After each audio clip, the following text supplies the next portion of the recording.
The Davidson family had eagerly anticipated their weekend camping trip to Lake Whitney, Texas.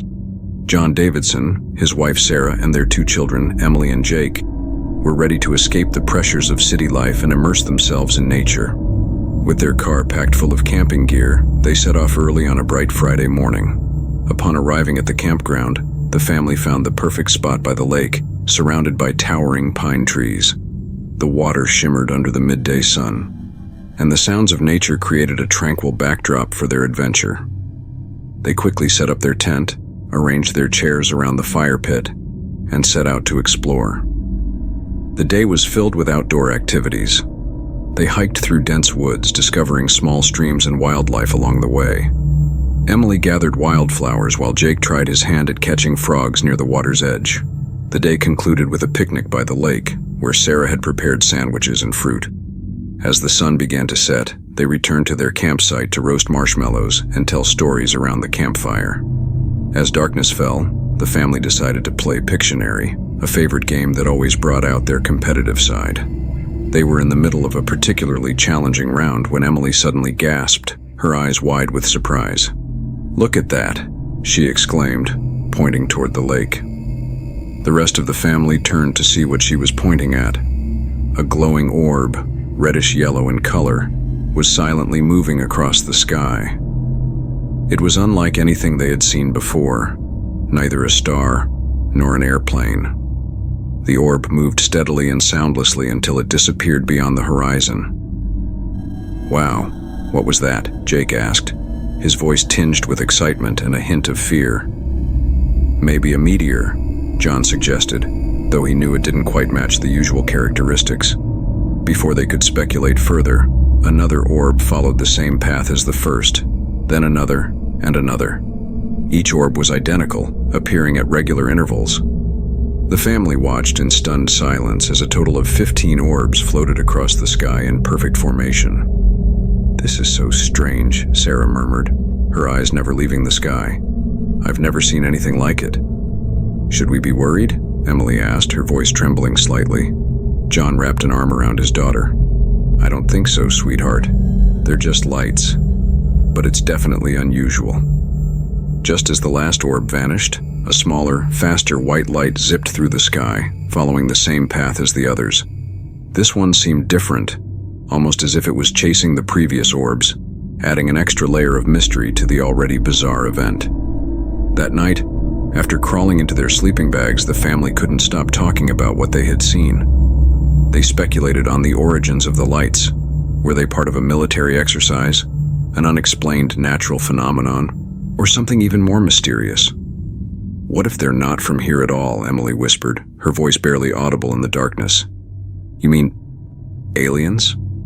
Jake's eyes widened with both fear and excitement.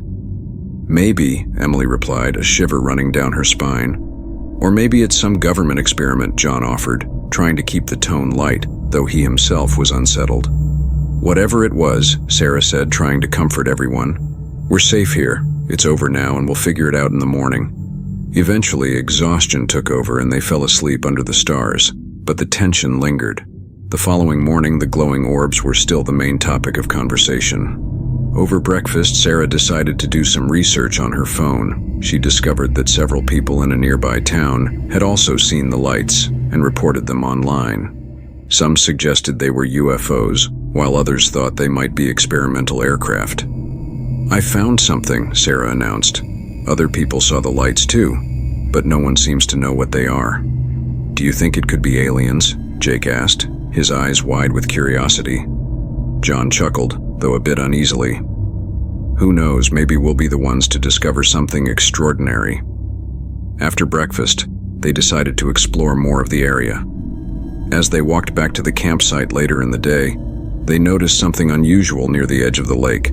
A circle of burnt grass, perfectly round and about 10 feet in diameter. John knelt down to inspect it. "This wasn't here yesterday," he said, puzzled. "Do you think it's connected to the lights?" Emily asked, her voice filled with a mix of fear and excitement. "It's possible," Sarah replied, "but we should be careful. We don't know what caused it." Jake squatted next to the burnt circle, staring intently. What if something landed here?" "Let's not jump to conclusions," John said, though he was starting to feel uneasy himself. "We'll take some photos and look into it when we get home." Despite their curiosity, the family decided not to disturb the area.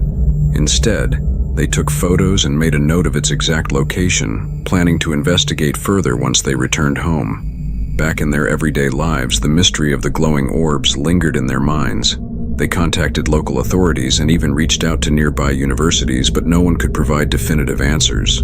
The lights remained an enigma, fueling the family's fascination and becoming a frequent topic of discussion among their friends and neighbors. One evening, while discussing the event with a neighbor, an elderly man who had lived in the area for decades shared his own recollection. "I remember hearing stories about those lights when I was a boy," he said. "My grandpa used to say they were spirits guarding the lake, keeping watch over the land." Sarah exchanged a look with John. "What do you think about that?" she asked him later. "I don't know," John admitted, "but it's starting to feel like there's more to this than we first thought." Intrigued by the stories, the Davidsons began to explore local folklore, uncovering tales that had been passed down through generations about the mysterious lights of Lake Whitney. The family felt a deeper connection to the area, and the mystery of the glowing orbs became more than just a strange occurrence. It became a cherished part of their family's story. Years passed, and the tale of the glowing orbs over Lake Whitney was retold at family gatherings, becoming a cherished legend. The experience had brought the Davidsons closer together, bonding them through a shared adventure that was both extraordinary and unexplainable. Every now and then, on clear nights, John would take Emily and Jake outside to gaze up at the stars. "Do you think the orbs are out there somewhere, watching us?" Jake would ask, and John would smile, his eyes reflecting the wonder of the unknown. "Maybe," he would say. "Maybe they are." The family continued to visit Lake Whitney, hoping to catch another glimpse of the enigmatic lights. Each trip was filled with anticipation, but the orbs remained elusive, appearing only in their memories and stories. They also became involved in local efforts to document and understand the phenomenon, meeting others who shared their curiosity. Through these experiences, the Davidsons learned that some mysteries are meant to remain unsolved, adding a touch of magic to the world. Their adventure at Lake Whitney had taught them to appreciate the wonders of the unknown and to cherish the stories that bring families together. As their involvement with the local community grew, they attended several gatherings where people shared their own sightings of mysterious lights, both at Lake Whitney and in other parts of the state. These events were a mix of wonder and camaraderie, as the participants ranged from skeptics to true believers.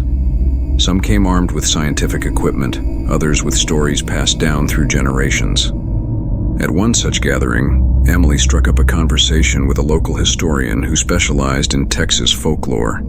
He told her about the numerous reports of strange lights over the years, not just at Lake Whitney but across the state. He shared tales of phantom lights seen by settlers in the 1800s and Native American legends that spoke of spirits guarding sacred lands. "These lights have been part of Texas history for a long time," the historian said. "Some people think they're spirits, others believe they're something else entirely, but no one has ever been able to fully explain them." Intrigued, the Davidsons decided to delve deeper into these stories.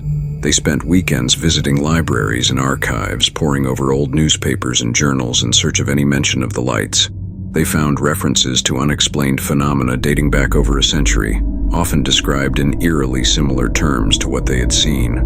The family also began keeping a detailed log of their own sightings and experiences at Lake Whitney. They noted the times, weather conditions, and any other unusual occurrences during their trips.